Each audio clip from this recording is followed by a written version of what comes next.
Aubrey, we had a fantastic listener question that we're going to talk about today, right? Yes, I'm excited to dive into this. A lot of you that are prepping for IELTS might not have any idea what score you would get. You might end up with a 4 if you really Yeesh. don't understand the scoring system. That's worst case scenario. Today, we're going to tell you everything you need to know to make sure that does not happen. Yeah. So even if you're sure you're not going to get a 4, like even if you're like, I'm definitely at least a 6, definitely listen still today, guys, because we're going to define each scoring category and tell you what the examiner is listening for, plus give you some very funny model band 4 answers. But most of all, guys, just listen up to find out what the examiner wants to hear.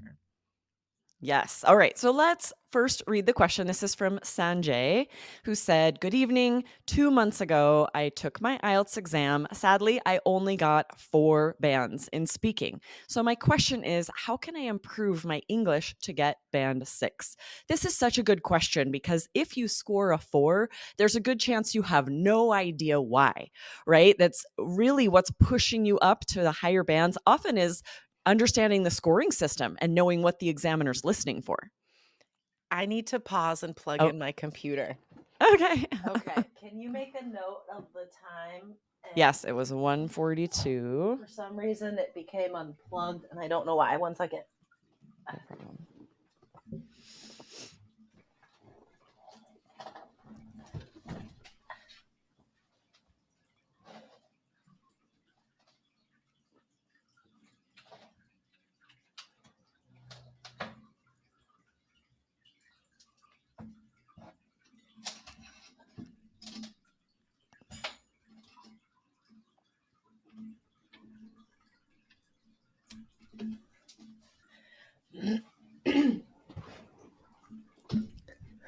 Okay, I'm going to put 1:42 to like 2:30 to remove. And then we can come in after the question was read. Yeah. Because there was a little pause there. Yeah. So Okay. this is an awesome question because a lot of you might not understand the scoring system enough to know what would even give you a 4. And that can be a real problem. You need to make sure that you know what the examiner's listening for in order to get the 6 or the 7 that you need. Yeah, I mean, shoot, guys, even native speakers might rock up to the IELTS exam having no knowledge of what they're expected to do, which fair, right? They're natives. They think, I got this. And then they're asked a question like, how often do you go shopping? And they'll give like a 2-word answer, once a week. That was 3 words, but they'll say once a week. That's, 4 or lower. I mean, that's not even a complete sentence. Right? Imagine they get a 4 and it's like, Right? well, you didn't give enough detail, but I answered the question. Like you just don't know enough Yeah. what is required. And that can give you a low score just because you don't have all the details. Exactly. So this is going to be super fun today, guys. We're going to go one by one, give you the definition of a 4 for each category, and then model that in an answer. And of course, tell you how to do better. So, Aubrey, what is a 4 for fluency and coherence? Okay, so for fluency and coherence, unable to keep going without noticeable pauses. So a lot of hesitation between words, thinking of the word that you need, right? Speech may be slow with frequent repetition. So speaking too slowly, trying to think of vocab, repeating the same ideas, repeating the same words, often self-corrects. So we've talked about that, you can correct yourself 1 or 2 times, no problem. But if it's happening often, then your score is being pulled down, Well, it wrecks your fluency. I mean, right? imagine like what is fluency? Fluency is when a listener can hear you and have no problem following you. It is smooth, it is natural, right? And so all of these things Aubrey is saying wrecks, right? Ruins that fluency, that smoothness that we want to hear as a listener. Aubrey, what's the rest of that 4 description? Yeah, and then it says, can link simple sentences, but often with repetitious use of connectives. So these are the linking words, the transitions that we talk about a lot. If you're repeating using the same ones over and over, sure, you're linking simple sentences, but you're repeating the linking phrases, again, can score a 4 for that. I call this the and because problem. Next, next, next. Yes, totally. Right? Okay, so let's try and model what this is. Aubrey, can you ask me that question, please? All right, Jessica, give us a good band 4 answer here. Do women pay more attention to their health than men? Um, Health in women and men. Women and men. W- w- women women exercise and men exercise. Men exercise. Perfect. It's so The perfect hard. band 4 answer. I know it is difficult for you guys out there. I can see this being a boost of confidence, like, "Okay, I Yes, know my answers are better than I that." know, Okay, totally. awesome. Because All yeah, right. what you're hearing a lot of hesitation, repetition of both vocabulary ideas, connectives, and a lot the filler over and over and over, all of Mhm. these things that are keeping you from scoring higher than a 4. Totally. So, I mean, let's keep this simple, guys. How do we get better in fluency and coherence? Well, you need to speak smoothly. You need to jump from one word to the next easily without repetition, without ums and uhs and pauses. And you need to use a variety of linking words. Exactly. Should we give a higher scoring example of an answer for this, Jessica? Sure. You know what? It just occurred to me, Aubrey, that, we're giving you guys a lot of material for each scoring section right here. So today we are going to do the first two categories, fluency and coherence. And in the next episode, we will do the last two categories because we're giving you a lot of great models and information today. Love Um, that. Good idea. So this will be a part 2 series. Definitely come back Friday to hear the second 2 scoring categories, and that way we can give you a low scoring and a high scoring example for each category. Exactly, exactly. All right. So Aubrey's going to provide a much higher scoring answer to that same question. And again, guys, we're only listening and focusing on fluency and coherence right now. So as you listen, think about why Aubrey's answer would score well here. All right. Aubrey, do women pay more attention to their health than men? Ooh, for me, absolutely not. I definitely pay less attention to my physical well being than the average man that I know. I am really terrible about eating all of the unhealthy things. I exercise, but not really for my health, but rather because I think it's fun. So, without a doubt, this is a stereotype that is not true for me personally, but in general, I have a feeling that I am the exception to the rule, and most women do Thank care about their you. health. Thank you. Now, again, that is what you want to happen to prove your fluency. You want the examiner to interrupt you, like I just interrupted Aubrey, right? Because remember, guys, the examiner must ask you a certain number of questions in that short time span. So we will interrupt you. All right. So obviously, for fluency and coherence, that would be a 9.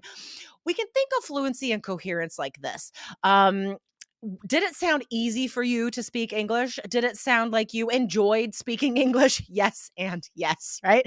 But more specifically, let's think about the coherence itself. So, fantastic phrases there, even in a part one answer, saying without a doubt, but in general. So, these sort of transition phrases, don't save them for part three. These are great for part one as well.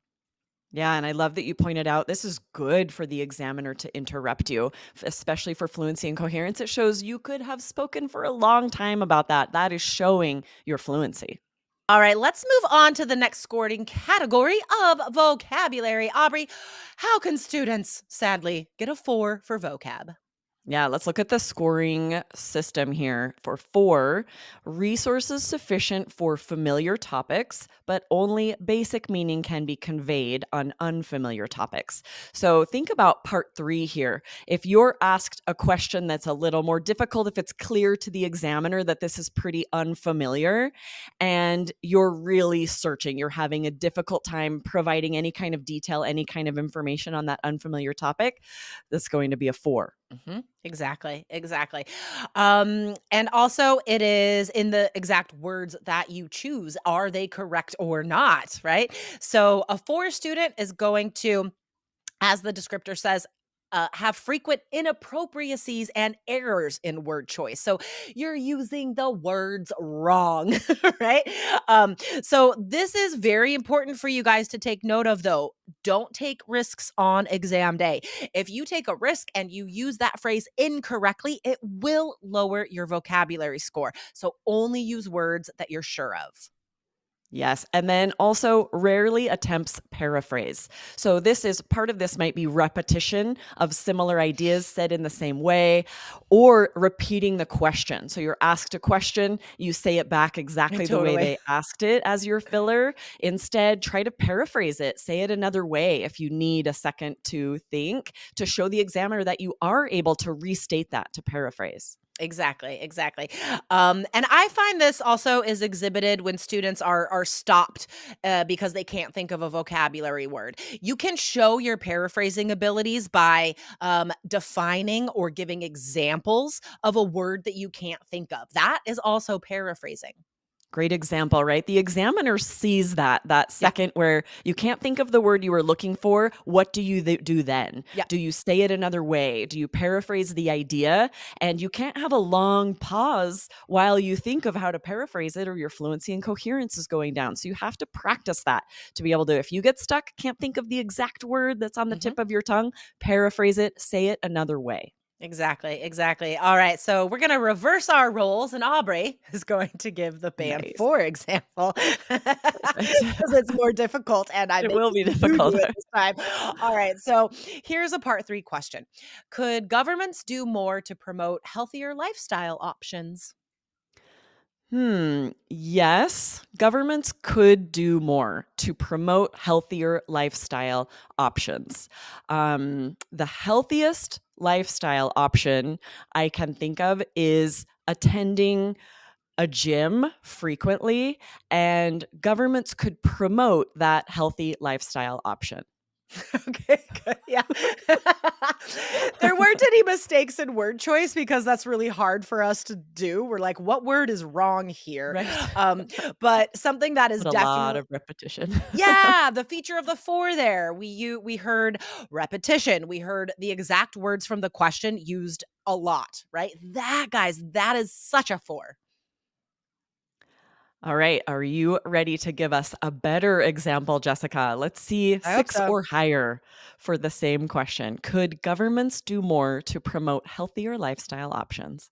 Oh, for sure. I mean, I think a lot of people these days are very resistant to governments having any control over their lives. But I think if it impacts their health, their literal lifespan, then yes, the governments should take action. The first example that comes to mind, which is really famous, you might have heard of it, is when New York banned those enormous buckets of soft drinks. And initially, people pushed back. They were like, no, I want to have my bucket of soda.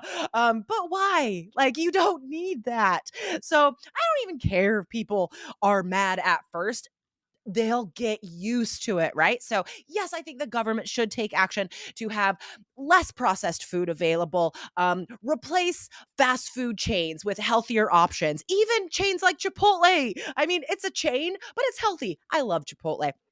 So, Nice. Okay, thank you. Oh man, so much great vocabulary. Notice the difference, right? All I did was repeat the vocabulary from the question and then tried to answer the question, but not using anything but the vocabulary for the question. Whereas Jessica used all of these interesting details, which pulled out this more interesting vocabulary, resistant to control, impacts your literal lifespan, and then specific details. This example of New York banning enormous buckets of soft drinks. This is all band 9 vocabulary. It's less common, and it's coming because instead of just repeating the question in order to make sure you don't make a mistake, you're sharing examples, you're sharing details from your life, what you know about this question. And then I love this strategy that you guys can use. If ever there's something you think is kind of silly or foolish, the way Jessica said, but why? You don't need to do that, right? Instead of saying, like, I think this is a foolish mistake. This gives you more interesting intonation and vocabulary. Use this chunk. It's very fun. Don't be afraid to be a little bit silly, to show some passion, right? Some outrage slash enthusiasm. I mean, whatever emotion is behind what you're saying, go full force into that. Absolutely. Okay, I'm excited for part 2 of this. So, guys, make sure Yeah. to follow if you're not, because we will go into the other 2 scores, grammar and pronunciation. What could make you get a 4 and how can you avoid that? Make sure that you boost your scores on all 4 sections of the score for the speaking exam. Awesome. These are very fun episodes. I'm Yeah. excited to meet you again in the next part, Aubrey. And guys, we'll see you next time. Awesome. See you there. Bye. Bye.